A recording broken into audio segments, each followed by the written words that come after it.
फसाद हुआ तो बाबा साहब अंबेडकर ने संविधान दिया। संविधान के 4 स्तंभ हैं, विधायिका, कार्यपालिका, न्यायपालिका और स्वतंत्र पत्रकारिता, मीडिया जिसे हम कहते हैं। संवैधानिक संस्थाओं का निर्माण और उनको स्वतंत्रता इसलिए प्रदान की गई थी संविधान के अंदर कि अगर कोई नेता अहंकारी हो जाए, दुराचारी हो जाए और संविधान की मर्यादाओं को तार तार करना शुरू कर दे तो संवैधानिक संस्था न्याय करें। लेकिन मुझे अफसोस, शिवराज सिंह भयभीत हुए, सरकार भयभीत हुई, महल की बुनियादें हिलने लगीं, ये तो समझ में आता है। लेकिन संवैधानिक संस्थाओं को अपना फर्ज पूरा करना चाहिए। सरकार की कर्मचारी बनकर कमलनाथ जी को नोटिस नहीं देना चाहिए। कमलनाथ जी का प्रचार बंद कराना चाहते हो आप? कहते साहब स्टार प्रचारक का दर्जा खत्म हो गया। अरे ये स्टार प्रचारक ना पद होता है ना कद होता है। कमलनाथ का प्रचारक हर वो नौजवान है जो रोजगार की उम्मीद लिए बैठा है। तुम कमलनाथ का दर्जा खत्म करोगे, कमलनाथ के प्रचार पर रोक लगाओगे? अरे नालायको, निकम्मो, कमलनाथ जी का प्रचारक हर वो गौपालक है जो गाय की रक्षा करना चाहता है, वो उनका प्रचारक है। कमलनाथ जी का प्रचारक गांव में बैठा हर वो किसान है, हर वो किसान है जो सुबह उठ करके परमात्मा से कमलनाथ जी के दीर्घायु होने की कामना करता है। कमलनाथ जी का प्रचारक हर वो व्यापारी है जो अपने रोजगार को स्वतंत्र होकर के बढ़ाना चाहता है। कमलनाथ जी का प्रचारक मध्य प्रदेश का हर वो व्यक्ति है जो इस मध्य प्रदेश की मर्यादा की रक्षा करना चाहता है। कमलनाथ जी का प्रचार बंद करना चाहते हो? मुझे आज कहते हुए ये फक्र हो रहा है। मंच पे उपस्थित सभी सम्मानित नेतागण, यहां अशोक सिंह जी उपस्थित हैं, केपी सिंह जी उपस्थित हैं, पीसी शर्मा जी उपस्थित हैं। छिंदवाड़ा का गौरव नहीं, सिर्फ मध्य प्रदेश का गौरव नहीं, पूरे भारत के अंदर एक रोल मॉडल छिंदवाड़ा का विकास, जिसके सांसद नकुलनाथ उपस्थित हैं। सबकी उपस्थिति में, तमाम वरिष्ठ लोगों की उपस्थिति में, मीडिया के साथियों की उपस्थिति में मैं कहना चाहता हूं मेरे दोस्तों कि मध्य प्रदेश का उपचुनाव भारत की सियासत के लोकतंत्र के इतिहास में दर्ज होगा। और वो इसलिए दर्ज नहीं होगा कि कुछ लोगों ने वोट लिया ग्वालियर से, जाना था भोपाल और बिकने गए बेंगलोर। बिकने गए बेंगलोर। अब मैं यहीं के थोड़ा जिक्र करूं। अरे भाई, अगर बिकना ही था, कसम खा ली थी, मजबूरी थी, तो दिल्ली बिक जाता, आसपास किसी शहर में बिक जाता। वोट लिया आपका, सपोर्ट आपकी, समर्थन आपका, सम्मान दिया आपने, और पीठ में छुरा भोंका कमलनाथ जी की और बिकने चले गए बेंगलोर। अरे बेशर्मो, अगर बेंगलोर में बिकना था तो अब दोबारा वोट मांगने ग्वालियर की जनता के सामने क्यों आए हो? बेंगलोर से ही वोट ले लो, बेंगलोर से वोट ले लो। आदरणीय कमलनाथ जी, ग्वालियर की ऐतिहासिक भूमि पर आज मैं एक उद्घोषणा करके जाना चाहता हूं कि भारत की सियासत का इतिहास जब लिखा जाएगा, भारत की सियासत का इतिहास जब लिखा जाएगा, तो एक पन्ना इन उपचुनावों का जरूर लिखा जाएगा। एक पन्ना उपचुनावों का जरूर लिखा जाएगा, और उस एक पन्ने के भीतर काले अक्षरों से महाराज लिखा जाएगा। याद रखना, आज की तिथि, आज का समय और यह पवित्र मंच, उस पन्ने में काले अक्षरों से महाराज लिखा जाएगा और स्वर्ण अक्षरों से कमलनाथ लिखा जाएगा। ये चुनाव न सुनील शर्मा का है, न प्रवीण शर्मा का है, न केपी सिंह का है, न दिग्विजय सिंह का है, न पीसी शर्मा का है, न आचार्य प्रमोद कृष्णम का है। ये चुनाव भारत के लोकतंत्र की मर्यादा की रक्षा करने का है। मध्य प्रदेश की संस्कृति, सभ्यता और संस्कारों को बचाने का चुनाव है। मध्य प्रदेश के नौजवानों के मुस्तकबिल का चुनाव है। और मेरे दोस्तों, अपनी वाणी को विराम देना चाहता हूं, उससे पहले कह के जाना चाहता हूं, ये जो कुछ आसमानी स्काई लैब होते हैं ना, ये ऐसे ही होते हैं। गैर परों पर उड़ने वालों की हद दीवारों तक होती है। मेरी बात को याद रखना। आपसे विदाई लेने से पहले यह कह के जा रहा हूं, दूसरों के हाथों में जो व्यक्ति खेलता है उसका अंजाम यही होता है कि गैर परों पर उड़ने वालों की हद दीवारों तक होती है। आसमान तक वो उड़ते हैं जिनके अपने पर होते हैं। जोरदार कमलनाथ जी का स्वागत करिए। ये शेर उनको नजर कर रहा हूं कि आसमान तक वो उड़ते हैं जिनके अपने पर होते हैं। मेरे दोस्तों, महाभारत के युद्ध में कौरव की सेना में द्रोणाचार्य उपस्थित थे, कृपाचार्य थे, अश्वत्थामा थे, भीष्म पितामह थे, कर्ण थे, लेकिन दो कैरेक्टर और थे। इस प्रसंग को कह के अपनी वाणी को विराम दूंगा। दो कैरेक्टर और थे, एक का नाम था दुशासन, एक का नाम था दुर्योधन, और तीसरा एक कैरेक्टर था, तीसरा एक कैरेक्टर था मामा शकुनी।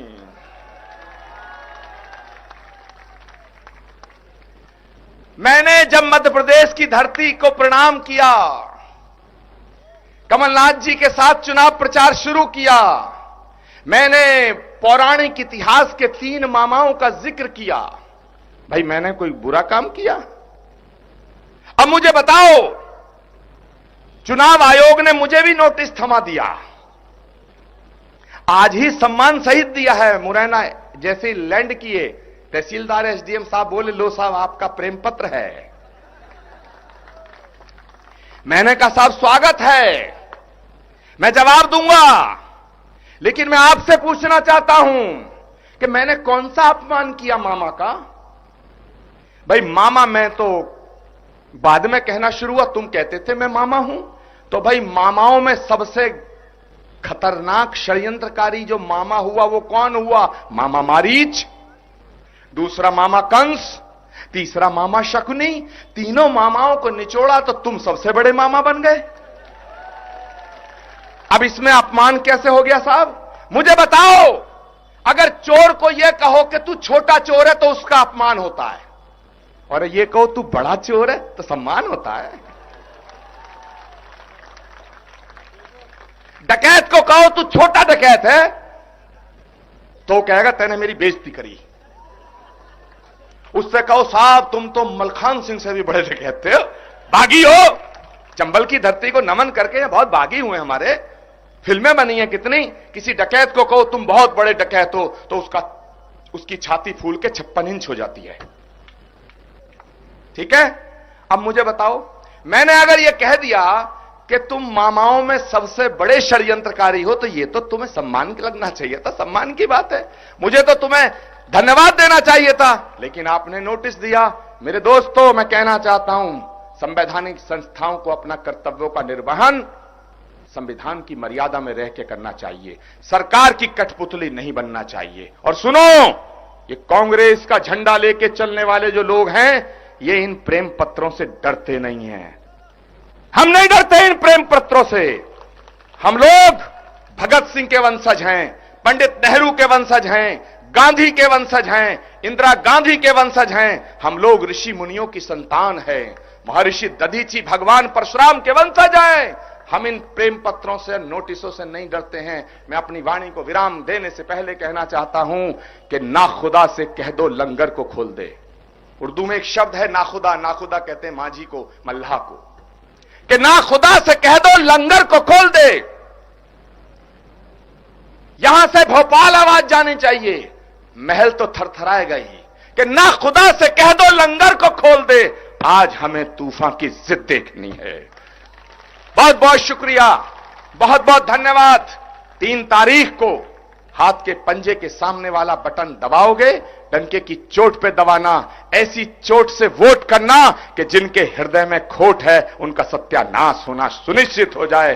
और कमलनाथ जी 10 तारीख को कमल के फूल का सूर्यास्त होगा और कमलनाथ का सूर्य उदय होगा। इसी प्रार्थना और विनती के साथ आपसे विदा लेना चाहता हूं। एक बार हाथ खड़े करके उद्घोष करिए, भारत माता की, भारत माता की, नमः पार्वती पते हर हर। थैंक यू, धन्यवाद।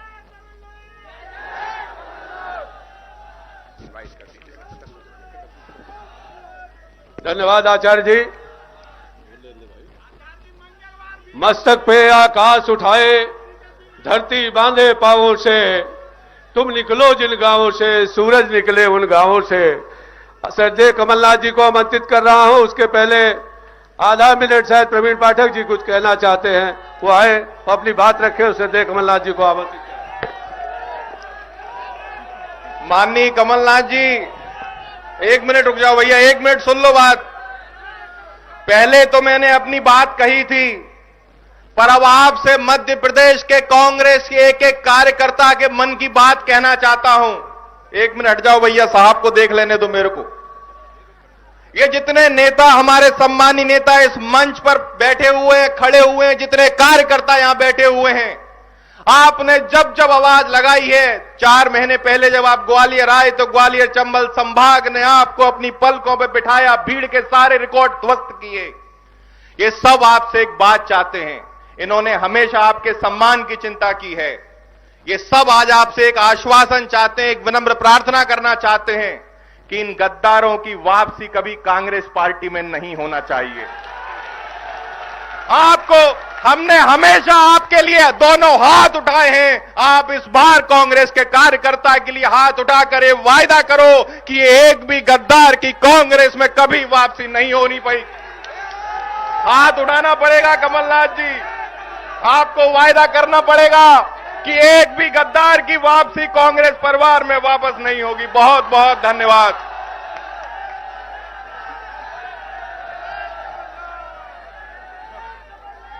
जय जय कमलनाथ।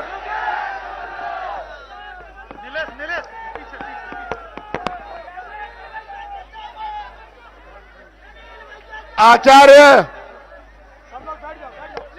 आदरणीय आचार्य प्रमोद कृष्णन जी, जिनको मैं अभी से नहीं, इनकी जवानी से इनको जानता हूं, तो मुझे बड़ी खुशी हुई कि आज ये हमारे चुनाव प्रचार में उपस्थित हुए। आपका बहुत बहुत धन्यवाद। हमारे छिंदवाड़ा के सांसद मेरे बेटे नकुल नाथ जी, हमारे अध्यक्ष देवेंद्र शर्मा जी, कांग्रेस के नेता, और जिनका आज जन्मदिन है, तालियां बजाइएगा, अशोक सिंह जी, शुभकामनाएं दीजिएगा। अशोक सिंह,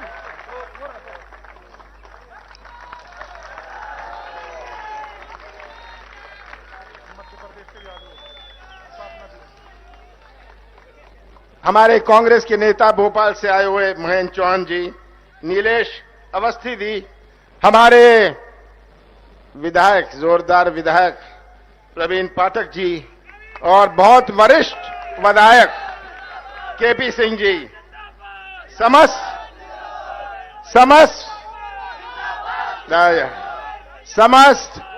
कांग्रेस परिवार के सदस्यगण, नेतागण और हमारे समाज सेवक, मैं सुनील शर्मा जी को अपना उम्मीदवार नहीं कहना चाहता, समाज सेवक कहना चाहता हूं, सुनील शर्मा जी।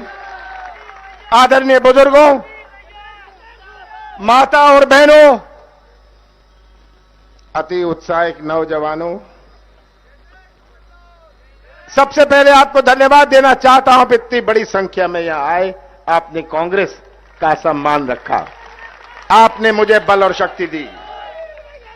ये उपचुनावों की आखिरी सभा है और मैंने तय किया था जहां से ये कहानी शुरू हुई थी, यहीं ये कहानी हम समाप्त करेंगे।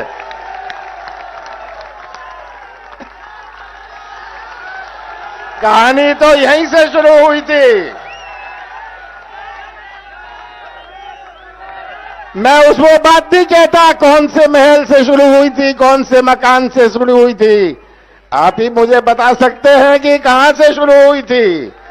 तो आज ये अंतिम सभा मैंने चुना कि ग्वालियर में ही मैं रहूंगा। आज मध्य प्रदेश दिवस है। इसका क्या मतलब? सन 56 में, 1 नवंबर 56 में मध्य प्रदेश की स्थापना हुई थी। ये बच्चों का जन्म नहीं हुआ था। उस समय कोई मध्य प्रदेश था नहीं अपने देश में। मध्य प्रदेश की स्थापना हुई। और जब मैं स्कूल में था, जब भी मध्य प्रदेश का नाम आता था, सबसे पहले लोग ग्वालियर का नाम लेते थे। ग्वालियर, मध्य प्रदेश की पहचान ग्वालियर से थी। आज मध्य प्रदेश की पहचान क्या ग्वालियर से है? आज जब मध्य प्रदेश की बात होती है, लोग इंदौर की बात करते हैं, भोपाल की बात करते हैं। आज हमारा ग्वालियर पिछले 20-30 साल में इसका विकास कहां गया? आज ये मध्य प्रदेश दिवस में आप सबको सोचना है। जिस ग्वालियर की पहचान अगर हम नक्शा खोलते थे भारत का, उसमें छिंदवाड़ा या भोपाल का डॉट नहीं होता था, निशान नहीं होता था। उसमें ग्वालियर का निशान जरूर होता था। ग्वालियर का निशान जरूर होता था। पर आज हमारा ग्वालियर क्यों इतना पिछड़ा रह गया? ग्वालियर की पहचान मैं हर ग्वालियर के व्यक्ति से बात कहना चाहता हूं, ग्वालियर के व्यापारियों से कहना चाहता हूं, ग्वालियर के नौजवानों से कहना चाहता हूं कि जो ग्वालियर जिसकी इतनी आन थी, इतनी शान थी, आज लोग इंदौर, भोपाल और जबलपुर की बात करते हैं। ग्वालियर तो कहीं पीछे लाइन में खड़ा रहता है। ये क्यों हुआ? ये आज आपको प्रश्न पूछना है। चुनाव तो आते हैं, हर चुनाव प्रजातंत्र का उत्सव होता है। 60 चुनाव है मध्य प्रदेश, देश भर में 60 चुनाव हो रहे हैं। उसमें से 28 चुनाव मध्य प्रदेश में हो रहे हैं, 25 हो रहे हैं अपने सौदेबाजी की। और हर चुनाव प्रजातंत्र का उत्सव होता है। कौन सा उत्सव हम मनाएं? क्या ये सौदेबाजी का उत्सव हम मनाएं? ये आज पूरा देश देख रहा है कितना कलंकित अपना मध्य प्रदेश हुआ। ग्वालियर के लोग, अगर आप जाएंगे, बेंगलोर जाएंगे, आप दिल्ली भी जाएंगे पड़ोस में, आप कहेंगे हम मध्य प्रदेश से आए हैं, लोग कहेंगे अच्छा वो बिकाऊ प्रदेश से आप आए हैं जहां की राजनीति बिकाऊ है। कैसी पहचान बनाई मध्य प्रदेश की? ये चित्र आप सबके सामने है। मुझे ज्यादा लंबी बात नहीं करनी, पर यह चित्र आप सबके सामने है। 15 साल बाद आप सबने मध्य प्रदेश के मतदाताओं ने कांग्रेस की सरकार बनाई। आप सबने भारतीय जनता पार्टी को विदा किया, शिवराज सिंह जी को घर बिठाया, सही बात है, और कांग्रेस की सरकार एक संवैधानिक सरकार बनी। 18 दिसंबर को 2018 को मैंने शपथ ली। 15 साल बाद शिवराज सिंह जी, आपने हिसाब दिया था मध्य प्रदेश की जनता ने कहा था घर बैठिए, बहुत हो गए आपके झूठ, बहुत हो गए आपकी घोषणाएं, बहुत हो गई आपकी कलाकारी, और ये फैसला किया था। कैसी सरकार मुझे सौंपी? ये आज ग्वालियर के सब लोग समझदार हैं। ग्वालियर में बहुत जागरूकता है। कैसी सरकार मुझे सौंपी? ऐसी सरकार मुझे सौंपी जहां देश भर में किसानों की आत्महत्या में मध्य प्रदेश नंबर 1। और शिवराज जी कहते हैं मैं किसान का बेटा हूं, 15 साल चलाते रहे, किसान का बेटा हूं। सही बात है। बेरोजगारी में नंबर 1, ऐसा मध्य प्रदेश मुझे सौंपा।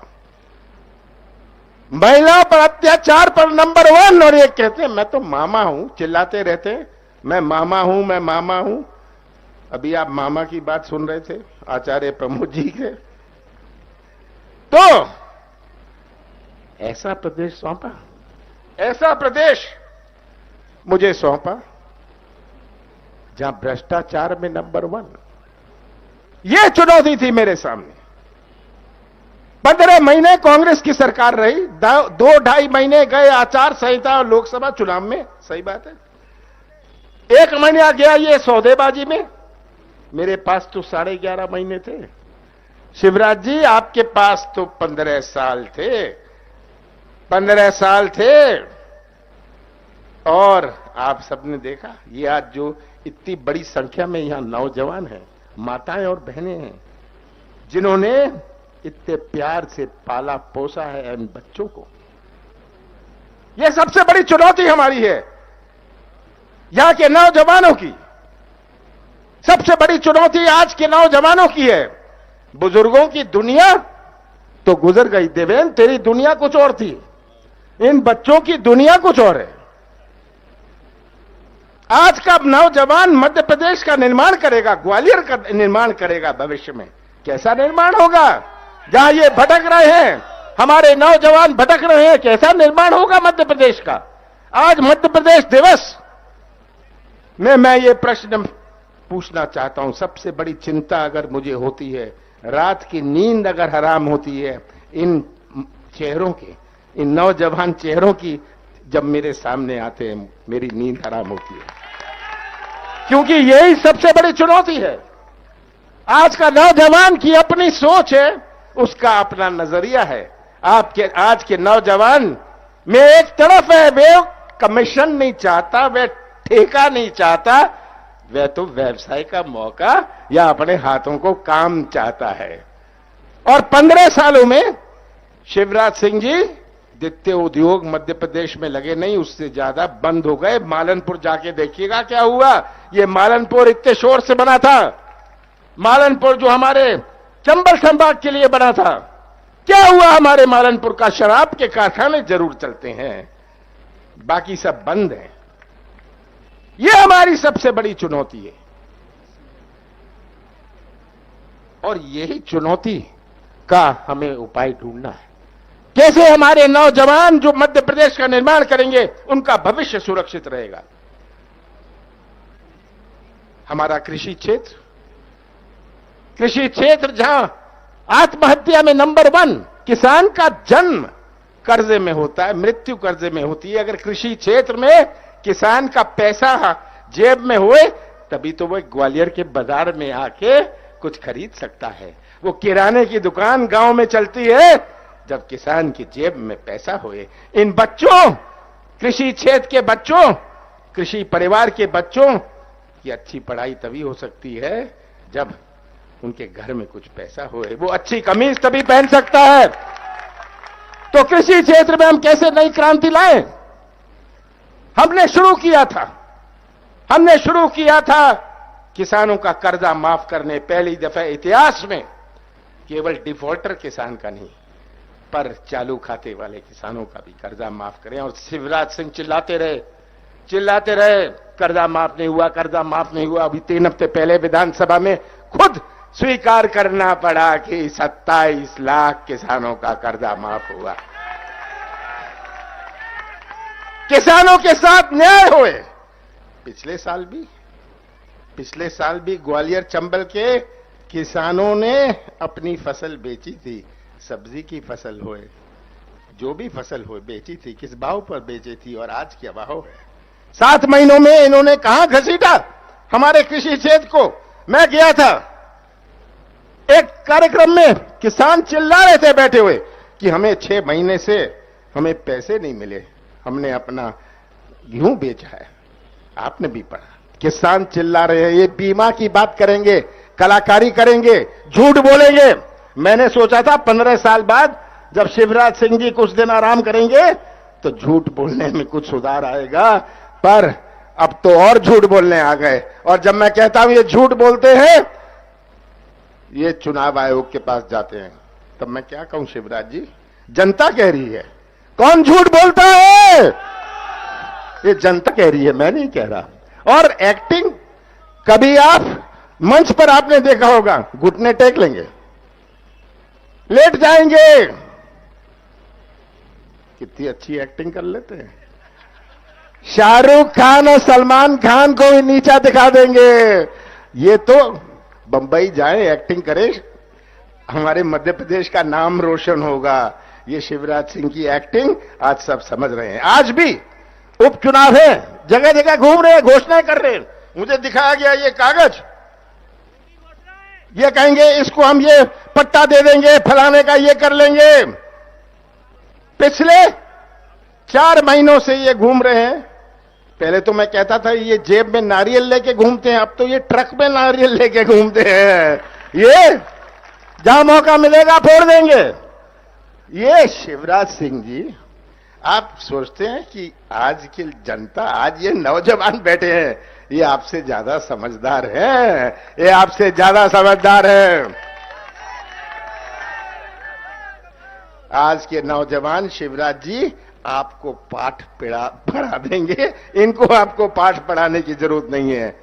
तो आज ये तस्वीर हमारे सामने है। आज कैसे हमारे मध्य प्रदेश की पहचान बदले, आज हमारे ग्वालियर चंबल की पहचान कैसे बदले? क्या हमारी पहचान माफिया से होगी? क्या हमारी पहचान मिलावट से होगी? मैंने शुरू किया था कि मध्य प्रदेश पर लोगों को विश्वास हो, क्योंकि विश्वास से ही निवेश आता है। हमारा प्रदेश 5 प्रदेशों से घिरा हुआ है। ये तो एक केंद्र बन सकता है, फैक्ट्रियों का केंद्र बन सकता है, मैन्युफैक्चरिंग हब बन सकता है। जिसको पंजाब से सामान बनाता है, तमिलनाडु बेचना है, वो ग्वालियर मालनपुर आएगा अपना कारखाना लगाने। पर वो तभी आएगा जब उसका विश्वास हो, उसको विश्वास होए उस प्रदेश पर। मैंने मुहिम चालू किया था माफिया के खिलाफ। आपके ग्वालियर के लोग मुझे कहते थे कि अच्छा किया आपने ग्वालियर ये माफिया का मुहिम चलाया है। बहुत सारे मुझे ईमेल और व्हाट्सएप आए, अच्छा करिए माफिया का। पर ग्वालियर के माफिया को भी आप देख लीजिएगा, समझ गए ना? ये मुहिम चलाया, शुद्ध का युद्ध शुरू किया, हमारे दूध के किसानों का बाहु बढ़ा। शुद्ध का युद्ध की मिलावट, हमारे छोटे छोटे बच्चे मिलावटी दूध, मिलावटी खाना, ऐसी कोई चीज नहीं थी मध्य प्रदेश में जहां मिलावट नहीं था। तंबाकू में भी मिलावट, हर चीज में मिलावट। मिलावट की राजधानी गुजरात से, महाराष्ट्र से सामान मिलावटी बन के आता है। सबसे बड़ा बाजार मध्य प्रदेश है, क्योंकि इसकी छूट थी। ये माफिया, मिलावट का माफिया, शराब का माफिया भी उज्जैन में 14 लोगों की मृत्यु हो गई। शिवराज जी, जब मैं कहता हूं कि ये माफिया ही आपके भगवान है, आपको पसंद नहीं आती बात। पर कैसे ये माफिया जीवित रहता है? उज्जैन में क्या हुआ? 14 लोगों की मृत्यु हो गई, क्योंकि शराब का माफिया हावी हो गया। आज हर प्रकार का माफिया हावी है। मध्य प्रदेश में कोई निवेश आएगा? आज ये निवेश हमें मध्य प्रदेश में लाना है। एक कारखाना लगता है 4 बच्चों को फायदा होता है। कोई गाड़ी चला लेगा, कोई मरम्मत का काम कर लेगा, कोई होटल चला लेगा, 4 का फायदा होता है।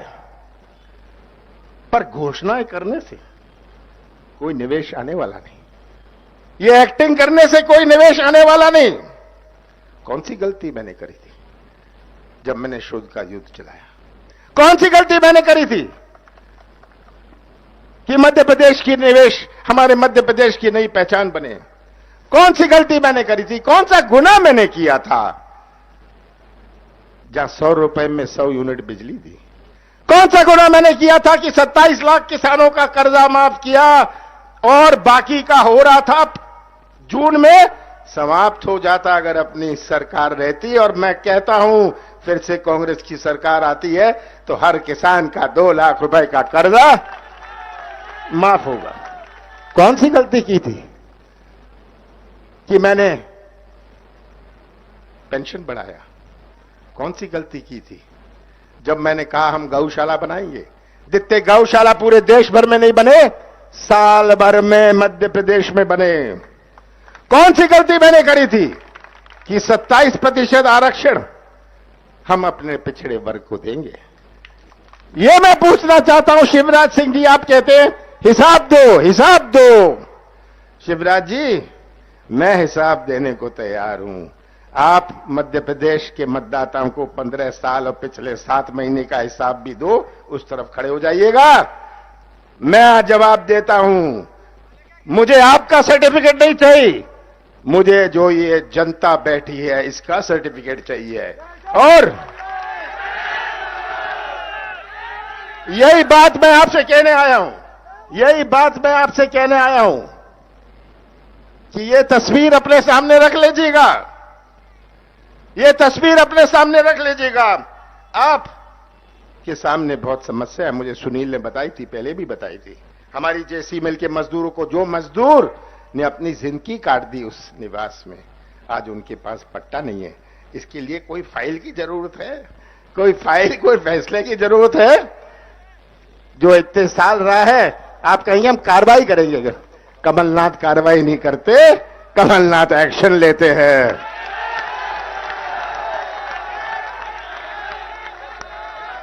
पूछिएगा किसानों से, जब मुआवजे की बात आई और अधिकारियों ने मुझे कहा जी ये पटवारी तहसीलदार का सर्टिफिकेट लगेगा, मैंने कहा वो पेट भरते रहिएगा फाइल वाइल का, बाद में मैं तो किसानों का पेट भरना चाहता हूं। 7 दिन में नहीं हुआ, आप खुद घर बैठ जाइएगा। शिवराज सिंह को दिखता नहीं, आज हमारे नौजवानों की आवाज नहीं सुनाई पड़ती, कान नहीं चलते ना, इनको किसानों का दुख नहीं सुन सकते, कान नहीं चलते, आंख नहीं चलती, मुंह बहुत चलता है। मुंह चलाने और प्रदेश चलाने में बहुत अंतर है। शिवराज जी, आपने मुंह चला के जनता को गुमराह किया है। यहां कारखानों की, उद्योगों की जरूरत है। दिल्ली के बिल्कुल पास है अपना ग्वालियर, यहां तो सबसे पहले अट्रैक्शन है, सबसे पहले अट्रैक्शन है। यहां आप कहते हैं हमें 1000 बेड का अस्पताल चाहिए, अब ग्वालियर में 1000 बेड की मांग हुए, ये तो बड़ी बुनियादी मांग है। आज तो प्रदेश भर में अस्पतालों में डॉक्टर नहीं, डॉक्टर के पास दवाई नहीं, स्कूल में शिक्षक नहीं, ये हालात है, ये हालात है। आज ये तस्वीर अपने सामने रख लीजिएगा, ये तस्वीर अपने सामने रख लीजिएगा।